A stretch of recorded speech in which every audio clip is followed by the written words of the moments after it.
I dropped my suitcase with a soft thud just inside the door of our Boston brownstone. It was almost midnight, and the city was winding down around me. Taxis hummed past outside, their lights flickering against the window panes. I paused for a moment in the entryway, breathing in the familiar scent of cedar and citrus from the diffuser I'd programmed before leaving. Home, or at least what I used to think of as home. The soft murmur of jazz filtered in from the living room, and then came his voice. "Hey, Danielle, you're back." Ryan's voice floated toward me with a tone too cheerful for the hour, and far too casual for someone who'd just made a life-altering decision behind my back. I turned toward him slowly. He stood there in the doorway of the living room, sleeves rolled up to his elbows, a glass of bourbon in one hand, and that smirk. God, that smirk. "I am," I said cautiously, adjusting the strap on my laptop bag. "You're still up." "Couldn't sleep," he said, shrugging. "Besides, I've been waiting for you. Made a huge move while you were gone." The pit in my stomach deepened. Ryan was many things, charming, ambitious, impulsive, but subtle was never one of them. I studied his face. That grin, it meant he thought he'd done something clever. "What kind of move?" I asked, trying to keep my tone neutral. He leaned back against the doorway, sipping his bourbon like a man proud of his own brilliance. "I sold the jewelry." My heartbeat paused. "I'm sorry, what?" "Your jewelry," he said with a grin. "All of it. You basically funded the beginning of something massive, babe. Novaloop is happening. This is the start of everything." I stood there, frozen. My breath caught in my chest as the words settled. My jewelry, my collection, pieces I'd spent a decade curating.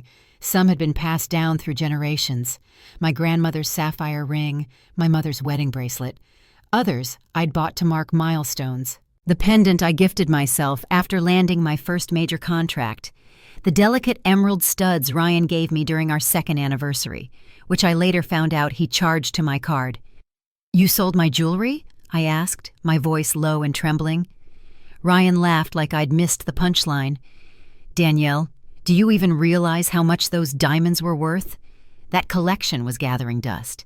And now it's going to build something big, something we both benefit from." I blinked.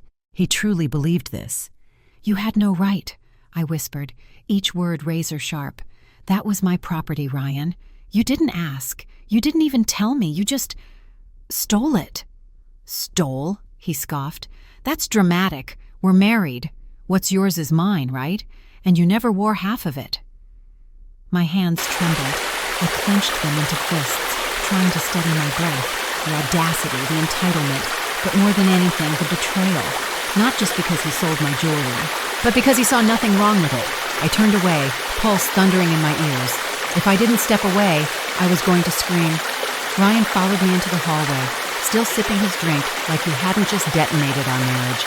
"You're overreacting," he said. "When Novaloop takes off, you'll thank me. Trust me, this is just the beginning. We're going to be on the map." He walked away then, back to the jazz and the leather couch and whatever fantasy he was spinning in his head. He didn't even notice I didn't follow. He had no idea the woman standing in the hallway had already shifted. I sat on the edge of our bed an hour later, phone in hand, staring at the screen. I hadn't looked at the app in months, not since I had my jeweler install discrete micro-trackers in the clasps of every valuable piece I owned, just in case. After a string of local burglaries and a gut feeling I couldn't shake, I'd invested in silent protection. And now? The screen glowed with small red dots scattered across the map of Boston. One sat downtown, not far from Back Bay, at a well-known consignment boutique. Another blipped near the industrial district in South Boston. And a third, smaller dot, a brooch with emerald inlays from my grandmother, was still in motion. They were still out there, which meant I still had a chance. The next morning, I walked into the Boston Police Department with a trench coat wrapped tight around me and determination carved into every line of my face. "Can I help you?" the front desk officer asked. "Yes," I said, pulling out my phone and showing him the map. "I need to report a theft." He took one look and asked me to wait while he got someone. Within minutes, I was sitting across from Detective Marcus Bell. He was in his early 40s, sharp-eyed but soft-spoken, the kind of man who'd seen it all but still listened like each case was new. "Tell me everything," he said. I handed him the list, 17 items, each labeled with value, date of acquisition, origin. My husband sold them without my consent, I said. And here, I opened the tracking app, is where they are. He studied the screen carefully. These are active GPS signals? Yes, installed a few months ago. I have documentation from the jeweler. He nodded slowly, then picked up his pen. This is excellent evidence, Mrs. Reed. If the transactions were unauthorized, we're looking at multiple charges: property theft, fraud, possibly more. Are you prepared to press charges? I paused. Not because I doubted my decision, but because I was done being the woman who doubted herself. Yes, I said, I am. When I got home, Ryan was in the kitchen, laughing on a call with someone I didn't recognize. He was still in his startup mode, still high on the adrenaline of his empire. The irony made me sick. He had no idea I'd spent the morning filing a police report. No idea his wife had just lit the fuse. I didn't speak to him, didn't confront him. I didn't need to. The wheels were already in motion. The trackers were live. The boutiques were flagged. The consignment shop would get a visit from law enforcement soon. Ryan thought he'd won, that he'd pulled one over on me. But I'm not the kind of woman you steal from without consequences. He may have sold the jewelry, but he had no idea who he was married to. 2 days had passed since I filed the police report, and everything still felt surreal. I hadn't told Ryan yet, not because I was afraid, but because I wanted him to walk blindly into the fire he'd started. Let him sip his bourbon and smugly plan the empire he thought he was building. Let him believe he had control. On the third morning, my phone buzzed. Detective Bell. Mrs. Reed, he said in that composed, methodical voice of his, we verified the location of 3 items from your collection. One was located at a consignment store in Back Bay, another was traced to a private auction house in Cambridge, and the third, well, it gets interesting. I leaned forward in the breakfast nook, pen paused above my legal pad. Interesting how? We pulled bank statements associated with the boutique sales and noticed something. The funds from the jewelry sale weren't just deposited into your husband's known accounts. Several wire transfers were rerouted through a holding company. It's called Apex Facilitation, listed under another name, Tessa Alvarez. The room suddenly felt colder. Tessa. I hadn't heard that name in years. Ryan's former business partner, the one he called brilliant but unstable, overly intense, difficult, the same woman he had casually mentioned once over dinner, brushing off their past with a scoff. She's not relevant anymore, he'd said. Apparently, she was more relevant than ever. She's receiving money from the sale of my jewelry? I asked, my voice tight. Yes. We believe she may still hold a financial interest in your husband's company. Her name is on several early LLC documents tied to Novaloop. I closed my eyes for a beat. He lied. Again. Detective, I said slowly, how deep is this? We're opening a financial crimes case in parallel with the theft. If she's involved, and if your husband used your assets to funnel money into an enterprise with co-investors without your consent, this could escalate into conspiracy. I nodded, even though he couldn't see me. I'll cooperate with anything you need. Good. And Mrs. Reed, if you come across any more records, emails, or business documents linking you or your assets to Novaloop, send them to us immediately. After we hung up, I stared at the wall across from me for a long time.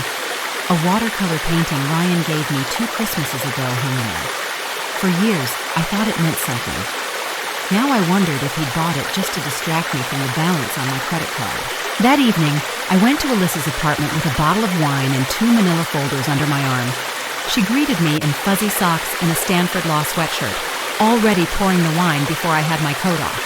He's involved with Tessa again, I said, dropping the folders on her coffee table. She raised an eyebrow. Like, involved? I shook my head.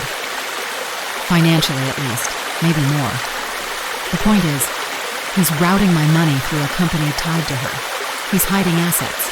Alyssa flipped open one of the folders, scanning through the banking records and tracker reports. This is worse than I thought.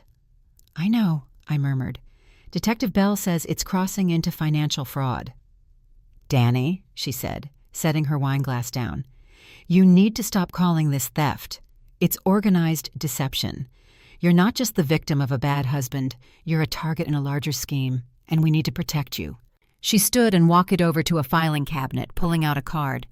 You need to meet someone. The next morning, I sat across from Evelyn Granger, a top-tier white-collar crime attorney who looked like she walked off the cover of Forbes. Her office overlooked the Charles River. No family photos, no desk clutter, just precision. I've reviewed your situation, she said, lacing her fingers, and you've already done more than most women in your position. I feel like I've barely begun. She smiled faintly. That's how we know you're not just surviving this. You're preparing to win. And Evelyn explained that she'd help initiate a financial separation agreement, freeze joint accounts, and petition the court for full asset protection based on active fraud investigations. Her tone was clinical, but her eyes carried fire. I won't just protect you, she said. I'll dismantle the structure he built off your back. When I got home later that afternoon, the house was empty. Ryan was out, probably networking or pitching to someone. I took the chance to search our office, not in a rage, methodically, like I'd done in every corporate crisis I ever managed. I scanned through drawers, external drives, old manila envelopes, password books, contracts. Then I found it, buried in a drawer labeled Taxes, a flash drive. Inside were digital scans of early Novaloop Incorporation documents. 2 names on the primary filing: Ryan Whitmore, 48%, Tessa Alvarez, 48%, Daniel Reed, 4%, Daniel Reed. My name. Misspelled, but unmistakable. I was listed as a silent investor in a business I'd never agreed to fund. A business built using my jewelry, without my knowledge. My hands shook as I printed everything and took photos for backup. I emailed it all to Evelyn and Alyssa. This was no longer about stolen property. It was financial identity fraud. That evening, Ryan came home buzzing with excitement. Big pitch today, he said, tossing his jacket on the counter. Investor wants a follow-up next week. I'm telling you, this is it, babe. I didn't respond. He glanced at me. What's wrong? I looked at him. I mean, really looked at him. The man I had once trusted with my heart, my home, my future. And now, he was a stranger. Or maybe I just finally saw the mask slip. I know about Tessa, I said quietly. He blinked. What? I know about the holding company, the shell accounts, the forged documents. I know that you listed me as a silent investor without my consent. Ryan's face went blank, then sharp. Where are you getting this? Does it matter? I replied. He took a step toward me. You're overreacting. No, I'm finally reacting. He laughed bitterly. You think freezing our accounts is going to fix this? You think any of this will stick? Tessa and I, she's just a business partner. The documents are from years ago. Lies stacked on lies, I said, backing away. But this time, I'm not cleaning up after you. The next morning, Evelyn filed a petition to freeze all marital business assets. Simultaneously, the DA's office began subpoenaing Novaloop's financial records. By noon, the boutique in Back Bay had surrendered my necklace. By 4 p.m., the Cambridge auction house contacted police voluntarily after discovering the emerald brooch was listed under a fraudulent seller name, Danielle Reed, 1 letter off. A mistake Ryan probably never thought I'd catch, but I did. Because I always do. That night, Ryan slammed the front door open. I was reading on the couch, calm, steady. You're tanking everything, he snapped. You're ruining the company. No, I said, folding the corner of my page. You ruined it when you sold my inheritance without permission.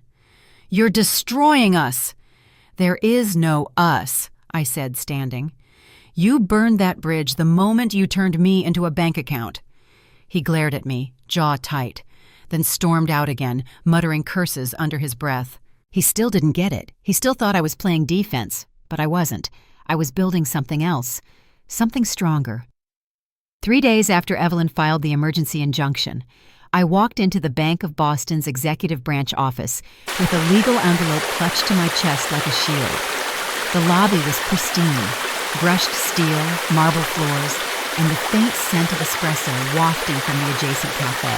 It should have felt empowering, walking into that building knowing I was reclaiming control of my finances, but instead I just felt drained. I was ushered into a glass-walled room on the top floor where the regional director, a woman named Claudine, with crisp auburn curls and a voice like velvet, explained how the emergency freeze would work. "Your accounts have been separated under emergency status," she said, flipping through printed statements. "Joint access is frozen. Any transactions involving Novaloop will be flagged, and your credit lines are now locked until further verification." I nodded. "Thank you." She offered me a soft smile. "I've seen a few of these situations. You're doing the right thing. It's scary now, but this is the beginning of your independence." The moment I stepped outside, the wind off the Charles River smacked me square in the face. I zipped my coat, tightened my scarf, and stood on the curb for a long minute, just breathing. This was happening. This was real. Ryan had no idea what was coming. I got home before sunset. Ryan's car wasn't in the driveway, which gave me time to gather everything Evelyn requested. Contracts, invoices, emails, even handwritten notes I'd found in his office that mentioned repayment options and outside investor funnels. At 6:11 p.m., the front door opened. I stayed seated at the kitchen island, deliberately calm. He walked in holding his gym bag. "Hey," he said, dropping his keys into the bowl like it was any other day. "You eat already?" "There's something on the counter for you," I said, gesturing to the legal envelope Evelyn had couriered that afternoon. He saw it and froze. He didn't even open it. "What is this?" he asked, the charm draining from his voice. "A cease and desist," I said, standing. "Effective immediately, you are no longer authorized to use any joint accounts or assets tied to my name." "You're kidding," he said, voice rising. "You're freezing our accounts?" I folded my arms. "I'm freezing my life from your lies." His laugh was ugly, raw and wounded. "You're blowing everything out of proportion. You think this little stunt is going to help anything? This little stunt is going to protect me from being dragged down by your criminal mess." He slammed the envelope on the counter. "You think the cops are going to solve this? That you'll walk away squeaky clean?" "No," I said quietly, "but I'll walk away with my integrity." The next morning, Evelyn called. "We've obtained Novaloop's internal ledgers," she said. "There's something you need to see." I met her in her office an hour later. She handed me a folder labeled Secondary Transfers, Unregistered Entities. Inside were wire receipts showing multiple payouts disguised as consulting fees. Most were small, $3,000 here, $5,000 there, but two names stood out: Carter Ellison, Daniel Reed. I blinked. "Who the hell is Carter Ellison?" Evelyn tilted her head. "Ryan's half-brother, correct?" My stomach turned. "They haven't spoken in years." "Apparently they've reconnected. Ryan made 2 payments to him in the last 6 months, one for $25,000, the other for $18,000. "What were they for?" Evelyn showed me the routing details. Both payments were routed under the alias Daniel Reed, a male version of your name. It appears he's been moving money under a slightly altered identity to avoid detection. I felt bile rise in my throat. He wasn't just dishonest. He was using my name, my identity, to launder funds through family. This is identity theft," I whispered. "Yes," Evelyn said calmly, "and it puts you in serious legal danger if we don't move fast. But don't worry, we're already one step ahead." She handed me another document, a motion to file a restraining order for financial misuse. That night, I didn't speak to Ryan. I waited until he was in the shower, then printed the documents, arranged them on the dining table in chronological order, and left them there for him to find. When he came out, hair wet, towel slung around his neck, he saw the evidence waiting for him. "What the hell is this?" he barked. I didn't even flinch. "The trail, Ryan. Every lie, every forged file, every transaction you tried to bury." "You went through my business?" "No," I said. "The law did." He stared at the documents, his face morphing from shock to rage. "You've made a mistake, Danielle. A big one." I walked past him and into the kitchen. "You made the first one. This is just the cleanup." He grabbed his coat, cursed, and stormed out the door. He didn't come home that night. The following morning, I met Detective Bell at the police station. He handed me a thick folder. "We've completed the asset trace," he said. "The final necklace, the emerald one, was recovered in Providence. Dropped off at an estate broker by a man claiming to be your cousin, using your maiden name." I swallowed hard. It was Ryan. I didn't need to ask. Bell continued, "We're preparing the criminal charges. With the new evidence, especially the identity forgery and transfers to Carter, this is now officially a federal case." "What's the timeline?" "He'll be served within the week." I nodded. This was really happening. 2 nights later, Ryan returned. Drunk. I heard the door slam open. Bottles clink in the bag he dropped by the stairs. He stumbled into the living room, eyes glassy. "You really think you've won?" he slurred. I didn't respond. He looked around, eyes wild. "You ruined everything. My future, my company, us." "There is no us anymore," I said, standing. "Only you, and the damage you created." He laughed bitterly. "You're not better than me, Danielle. You just found a lawyer who believes your sob story." I didn't raise my voice. I didn't flinch. "You stole from me. You lied. You used my name to cover your tracks. And now the law is doing what I couldn't." He threw a picture frame against the wall. Glass shattered. "I built that company!" "No," I said calmly. "You built a lie, and now it's burning down." He glared at me, desperate, cornered, powerless. Then he left, and that was the last time he slept under the same roof as me. The first hearing took place on a gray Monday morning that felt like it had been pulled straight from a courtroom drama. Thick clouds hovering low, wind sweeping down the Boston streets, and that peculiar electric stillness just before something irreversible happens. I sat beside Evelyn Granger at the plaintiff's table, the sleeves of my charcoal gray suit perfectly pressed, my hands folded in front of me so they wouldn't shake. I wore my grandmother's recovered sapphire ring, not just for symbolism, but as armor. Ryan sat across the aisle. Gone was the smug startup CEO in tailored suits and designer shoes. He looked tired, too thin, his once flawless hair now rumpled at the edges. But he still had that flicker in his eye, the one that said he believed this was all just a misunderstanding, something he could talk his way out of, but not this time. Judge Harper, a woman with silver-streaked hair and a voice like thunder, presided over the case. When she entered the courtroom, everyone stood. When she spoke, everyone listened. This case involves claims of financial fraud, unauthorized asset liquidation, identity manipulation, and business misrepresentation, she began. "We are not here to debate emotion. We are here to review evidence, facts, and the consequences of willfully ignoring them." And the trial hadn't even started, and already Ryan looked like he'd swallowed glass. Evelyn started strong. She built the timeline piece by piece, her voice steady but sharp. Every exhibit we had, the jewelry sales, the forged filings, the emails, the transfers to Carter Ellison, was laid bare under fluorescent lights and legal protocol. One by one, Evelyn connected the dots. Ryan had sold my personal jewelry without consent. The money had been funneled through shell corporations, including one using my maiden name. Funds were laundered through his half-brother using a slightly altered version of my name, Daniel Reed. Novaloop's early business filings still listed Tessa Alvarez as a stakeholder, despite Ryan's claims she was bought out. He didn't flinch at first, but the longer Evelyn spoke, the paler he became. When the prosecutors submitted a subpoenaed email thread between Ryan and Tessa, everything shifted. "Once I get the jewelry money," Ryan had written to Tessa, "she's out of the picture. I'll handle her. This is our time." And Tessa's reply? "Don't screw this up like you did in college. I'm not bailing you out again."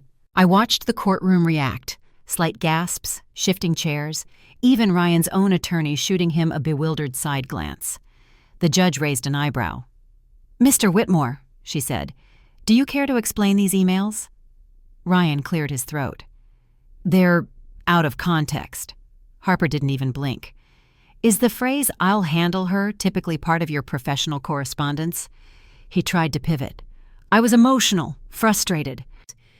Were you emotional when you filed an LLC using your wife's identity? Silence. Were you frustrated when you wired $25,000 to a family member under a forged alias? Ryan's mouth opened, then closed.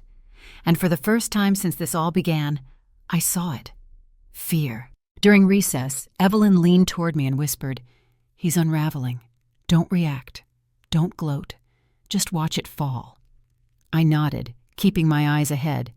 But inside, the quietest part of me, tired, bruised, betrayed, was standing on a battlefield made of broken trust, watching the enemy lose ground inch by inch. After lunch, we returned to the courtroom. This time, Ryan was called to the stand. His voice was lower now, less confident. He tried to spin the usual narrative that the jewelry wasn't being used, that he made an executive decision to support their shared future. But the prosecutor wasn't buying it. "You're suggesting you acted in your wife's best interest by stealing from her?" he asked. I didn't think of it as stealing.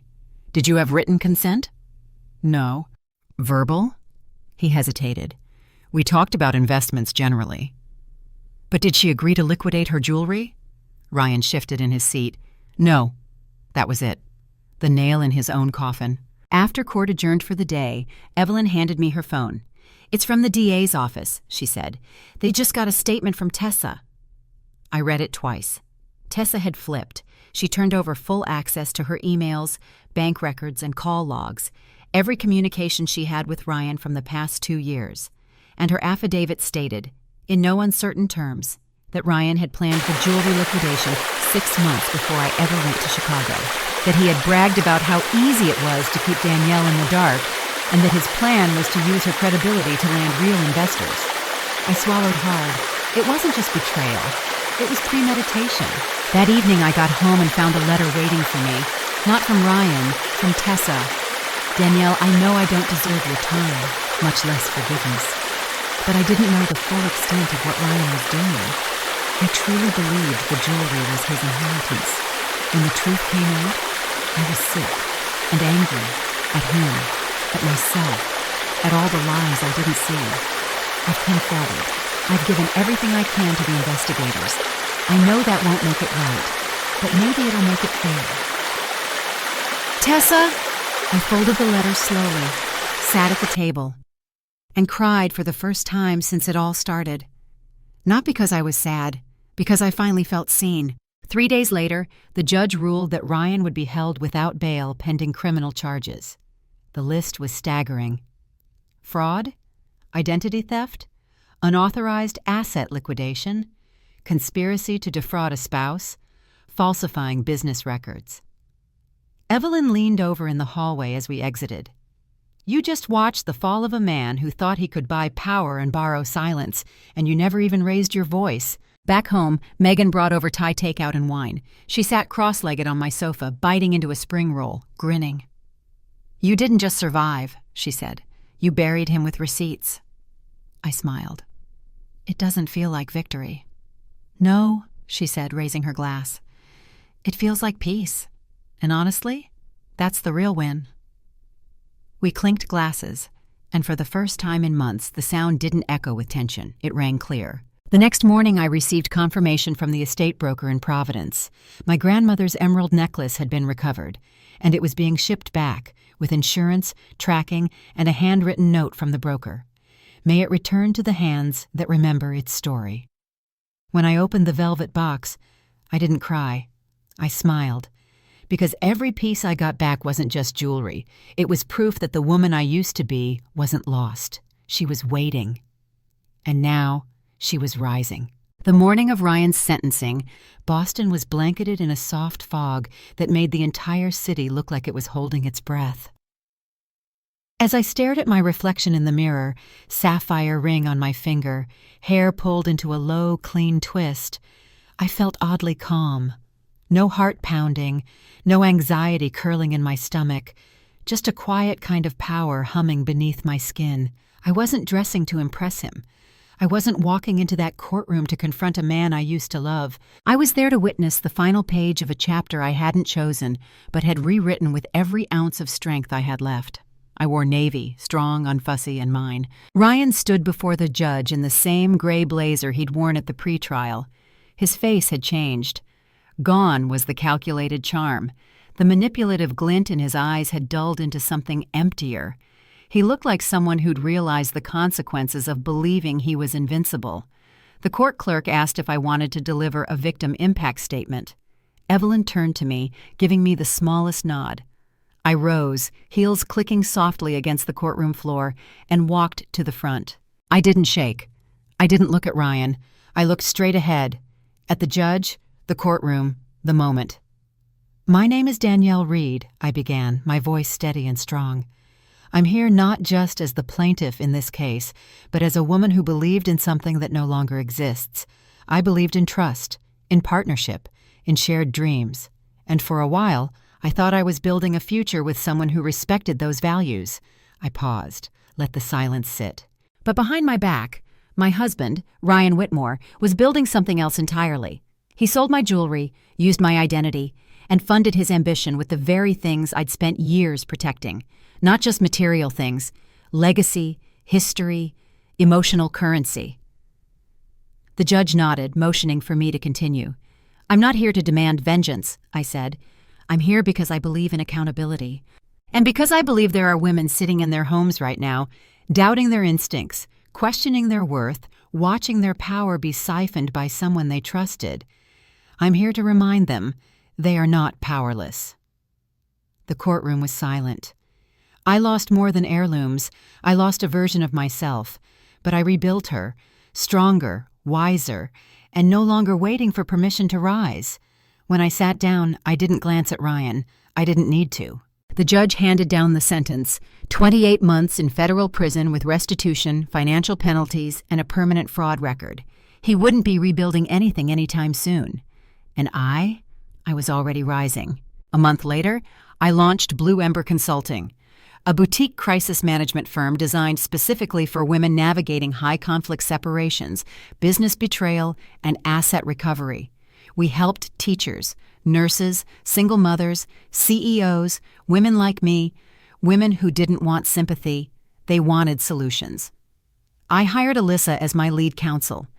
Evelyn took on 5 of our first clients pro bono. Megan helped with branding and outreach, even creating a podcast series called Reclaimed: Stories of Resilience that began with mine. I didn't think I'd ever thank Ryan for anything.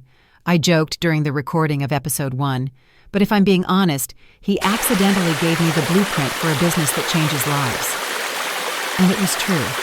The very thing that tried to destroy me became the foundation for the life I never knew I needed. One Saturday morning, I received a letter from Carter Ellison.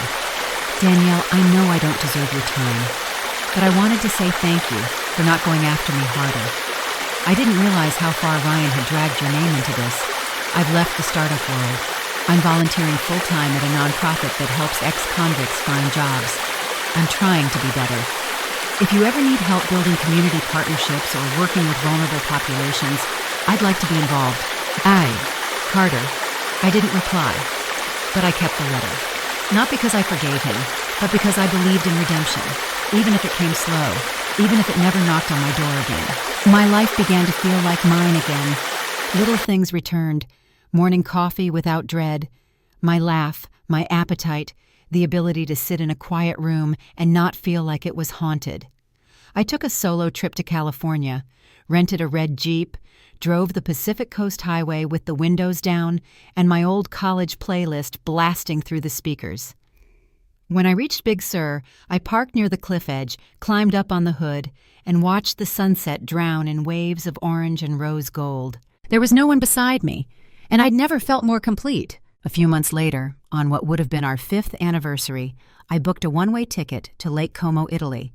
It had always been on my list, but Ryan had once said, "Let's wait until we've earned it," as if I hadn't already earned everything I'd lost and rebuilt. I stayed in a quiet villa, surrounded by olive trees and old stone. Took morning walks through winding alleys, journaled, drank espresso like a local, learned the names of every barista in the village, And on the final morning of the trip, I bought myself a silver pendant in the shape of a phoenix. When the shop owner placed it around my neck, she smiled and said, "Ah, this one is for women who've come back to life." She had no idea how right she was. The final twist in this story didn't come from Ryan. It came from me. Because while he sat behind bars, filing appeals and playing the victim, I was building something real, brick by brick, word by word, client by client. Blue Ember grew. We expanded from Boston to New York, then to Los Angeles. We created a scholarship fund for women leaving financially abusive marriages. We launched a mentorship program. We gave speeches at universities, held panels at conferences, and partnered with survivors turned advocates. And one day I stood on a TEDx stage in San Diego, the lights hot, the crowd silent, and said, "People always ask me how I forgave him, and the truth is, I didn't. I forgave myself for staying too long, for trusting too deeply, for silencing the voice inside me that said something wasn't right." That's what healing is, not waiting for an apology you'll never get, but choosing yourself so completely you don't need one. The applause didn't matter. The clarity did. Today, my home is quiet in the way peace is, not silence, but absence of chaos. There's a small photo on my nightstand. Me, Megan, Alyssa, and 3 clients turned friends from our first Blue Ember retreat. Behind it, I keep the velvet box that holds my grandmother's sapphire ring. Not because I need to wear it, but because it reminds me who I come from, what I've survived, and where I'm going next. Ryan sends letters now and then, mostly complaints, sometimes regret. I never read them. I don't need to, because the life I've created is louder than any apology. I once thought my story ended the day he sold my jewelry, but that was just the spark. What came after? That was the fire, and I carry it with me always, in the clients I serve, in the truth I speak, in the home I reclaimed, and in the quiet, steady beat of a heart that no longer breaks at the sound of betrayal, but beats louder because of it.